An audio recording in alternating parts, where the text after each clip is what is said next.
and welcome to another one of my videos. And before you switch off, yes, I do have a Micra in the background. Now, if you haven't already known, I've actually had the Micra for over a year now as my first car. And before I got a Micra, I would have said I am not going to be seen dead in one. After owning one, I love the things to bits. That much so that I've actually got two.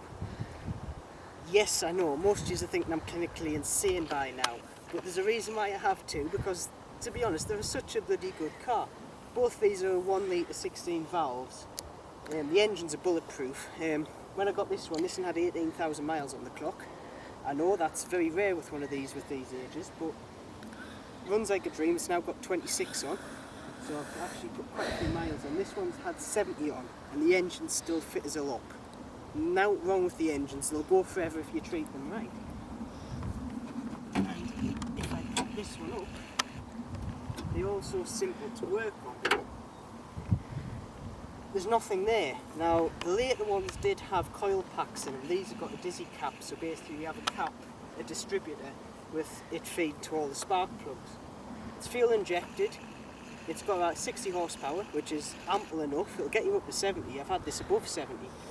It's just a lovely little car, and the miles per gallon you get, remember I worked it out to around about 50, just above 50 if you're doing very eco-friendly driving, which I know a lot of people don't, and to be honest, the only reason why I do eco-friendly driving is because it saves a few pounds in my wallet, now to do with the bloody environment and all that.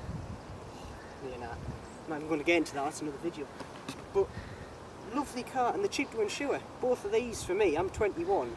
Well, and my girlfriend who's insured on both of them as well, 1,200 quid, multi-car policy, both of them. Now I know other people are shouting, they're going, well I've got mine lower and this, that and the other, but I've got things added on as well. I've got legal cover and stuff, so it could be different depending on who you are. But lovely little cars.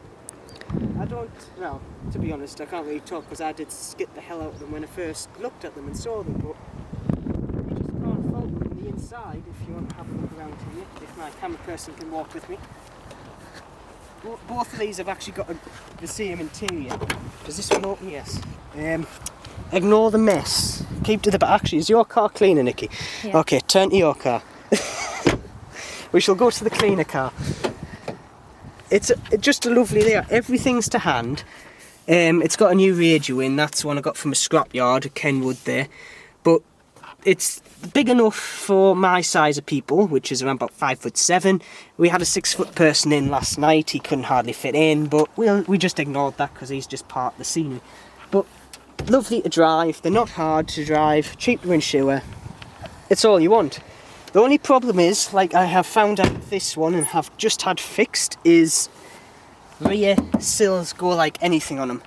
Mine is actually pretty good because of how low mileage it's got, and those are basically stock. There's no rust on them, but these ones I've just had to have all the sill welded up on that side and also the other side, so basically a new sill has been put in.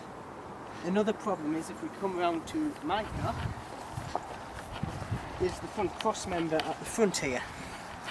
Now this has a horrible habit of rusting, and a lot of Micras have actually had this replaced. Now if it's been replaced, don't run away, because a lot of them have had it, and to be honest, if it's been replaced you don't have to worry about it. But this is the Achilles heel. These rust through like nobody's business. This one's actually got a bit of surface rust on, but I'm going to clean that off and put some anti-rust paint on it just to basically ignore it for the life of the car. But other than that, great little car, cheap to insure, easy to drive, great beginner. And the 1.3s, which I was trying to get a hold of, but those are kind of a bit hen's teethy, they've got a bit more pork as well. There is a 1.4, and I did see one on eBay. Actually, it was yesterday I saw one on eBay, and if I didn't have both of these cars I might have gone out and got it, because the 1.4s are rare, and I mean rare, and they've got a lot of pork. These are about 800 kilos, so if you put, I think the 1.4's got about 84 horsepower. So put 84 horsepower into something this light. The proverbial of a shovel, if you pardon my phrase. But you can't go wrong. Before I had them, I would have said otherwise, except the same happened with my GS. My GS 500, I wasn't going to be seen dead on one until I actually got on one and rid one and found out how bloody good of a bike they were. Micra. Wasn't going to be seen dead in them.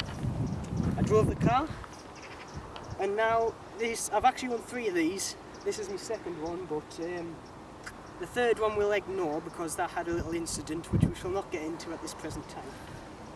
But anyway, this is a great car. I am now going to have somebody go into the back. You just ignore this and I'll carry on. But nothing to fault, and you can pick them up for under £1,000. That one was £550. That one was £1,200, but the reason why that one was so expensive was just because of the low mileage, and it had 1 owner. That's had 3, including me. This one's had 2 now, including me. Great car, can't fault them. And with that, I shall let you carry on with your day and make sure I'm not actually mental by going to the nearest hospital, but I'm sure I'm not. And anyway, so keep safe, and I shall see you